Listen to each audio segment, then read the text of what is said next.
Good afternoon, eighth grade Bobcats. Welcome back to another week.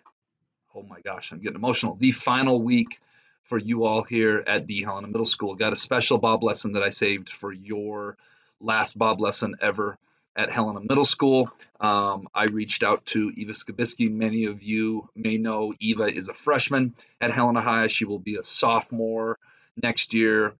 Very talented, very driven, very successful, very leadership oriented, just an overall amazing kid that I had a relationship with in middle school that I reached out and wanted to do an interview with for you all to get the do's, the don'ts, what to expect, what not to expect, all that awesome stuff about high school.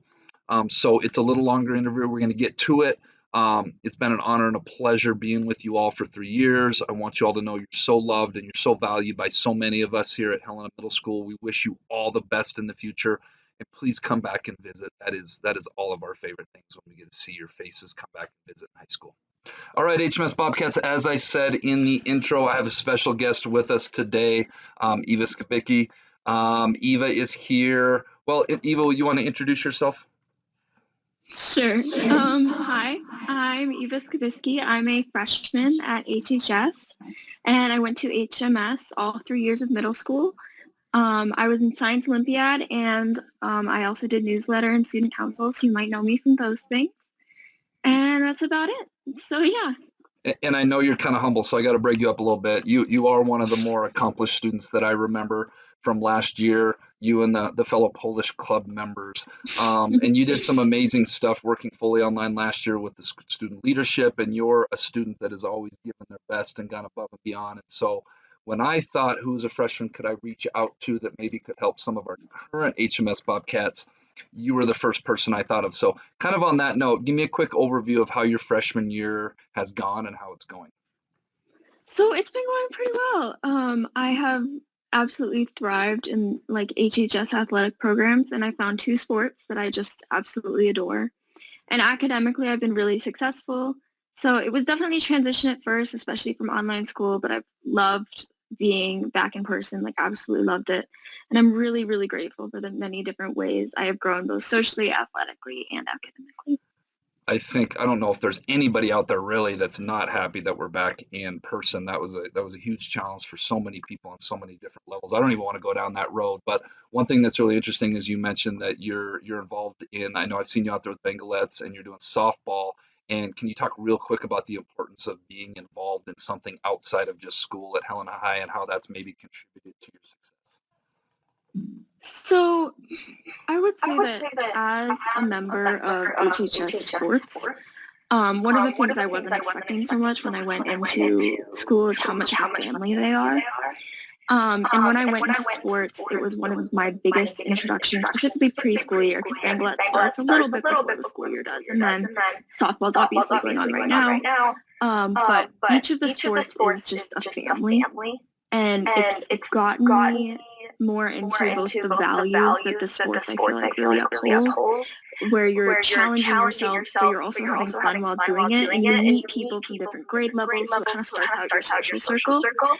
But it just gives you so many outlets to both do something that you love and challenge yourself and be a part of something that can better you if you want to go there for like athletics.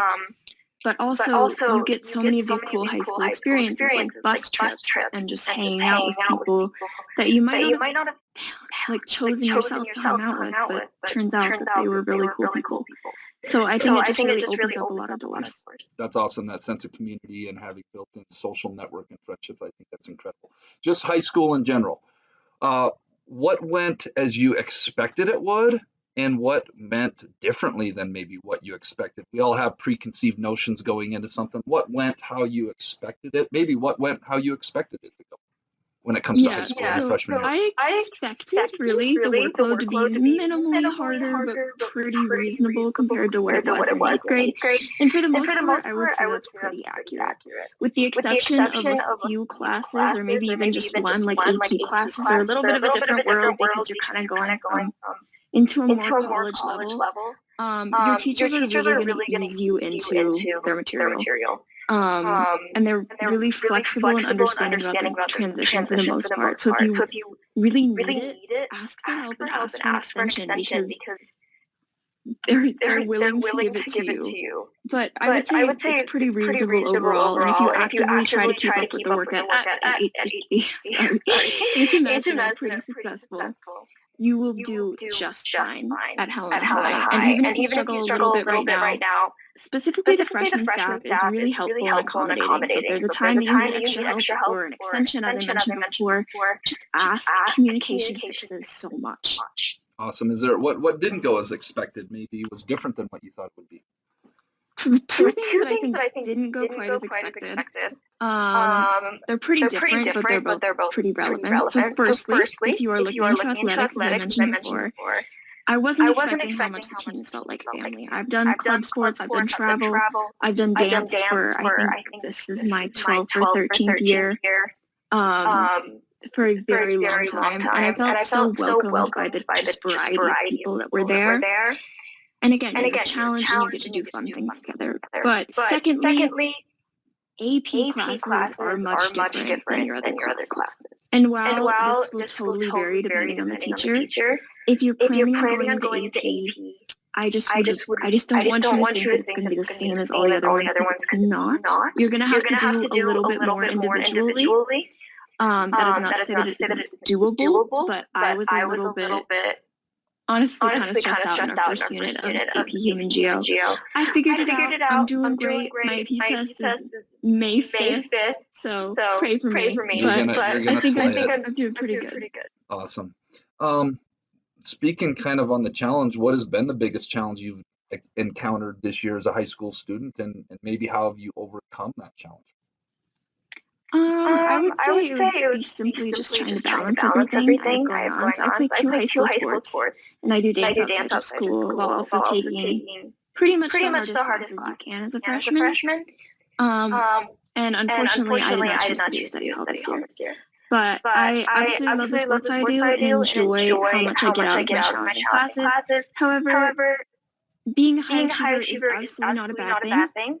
But sports in school are hugely important parts of my life that I don't want to give up, but I still also need other hugely important parts of my life, like sleep and making sure that I can give what I need to those sports.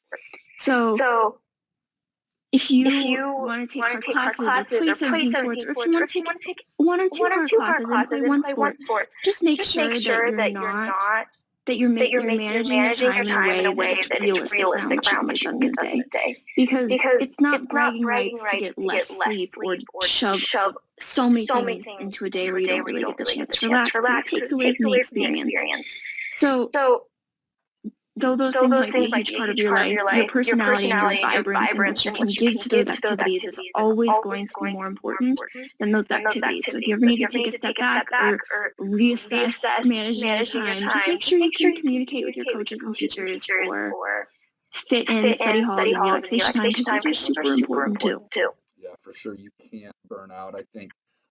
Especially I think of students like you that are super high achieving. And some of the kids that want to take all the honors in the AP, it really becomes about finding that balance and not burning yourself out at both ends. And, like I say, as you get older, life does not become any less busy, right? So you have to develop your values, and you have to develop that time management. And sometimes some things have to give, and that's okay. What has been the thing you've enjoyed most about being a high school student? I know you've talked about the family and the community of the sports, and the teachers that really care. Is there anything else that's been what you've enjoyed the most? So love like the interaction between different grade levels, because you have classes with sophomores and juniors, and like depending on what you take, there's more freedom at lunchtime and like when you're doing things that are outside of the school, like you can go off campus. It kind of opens up a lot of opportunities, and that also ties into extracurriculars. And there's just I would say those are the main two things. It's just the extra freedom and the interaction, the amount, just the different ways that you can experience things that you might not be able to do as easily in school. For sure. That extra freedom comes with extra responsibility. as well. So that's something I'd like to remind our students. So finally, and thank you for, this has been really informative, I hope, for our kids. Any final advice you would have for our 8th grade students who will be in your shoes, not literally, but figuratively, as freshmen here in a couple months? I mean, my shoes are pretty great. Combat. They're pretty nice. What do you got on today? Combat boots. Oh, there you go. So I think 4 quick main things. First of all, the school is going to feel a little bit like a maze at first. It's honestly pretty unorganized architecturally from an easy to understand standpoint, so it's pretty confusing. That's totally normal. I would Speaking from the daughter of an architect, isn't your mom an architect? She's an engineer, but similar. Sorry to cut you off.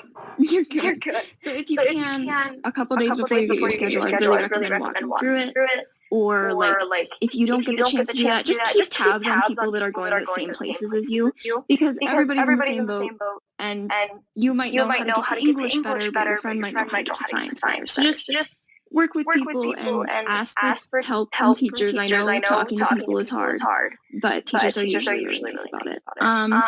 Second of all, your mental health is more important than an assignment, sport, peer pressure, extracurricular activity. So if you're really struggling in a class or in a sport to the point where it's damaging for you or dimming your light a little bit, make sure to get some help. Take a step back, ask for assistance. So whether that be an extension or a day off of practice, because you may be exhausted or going through something, communication solves so much when it comes to coaches and teachers. So really make sure that you're advocating for yourself and what you need, because most people are really willing to be flexible with it. Third, your mistakes are not going to cause the ceiling to cave in. I promise you. If the ceiling caves in, it's just because the school's old, a little bit degraded, and there's some holes in the walls that they add character. The silverfish are your friends. That's awesome. So just remember that your mistakes are such a small part of every day. Take it one thing at a time. You're going to be okay. And then on a much lighter note, please don't get hit by the bathroom doors. It happens to the best of us, but they open outwardly. And I've been on both the getting hit end and the doing the hitting end because of how just kind of vicious these doors are. So when you're walking through the hallways, if you see a bathroom door, just give it some clearance and you'll be okay. That is awesome. Eva, you're incredible. I think that this is going to be really informative for so many of our kids. And as always, it's great to see you just thriving and doing your thing. And will you tell the rest of the Polish Club, Mr. Flex, what's up? And I hope they're doing equally well. I'm sure they are. Can't wait to see you out doing Bangalettes next year again. Have a great rest of your year. You too. Thank you so much for having me. Thanks for being on with us.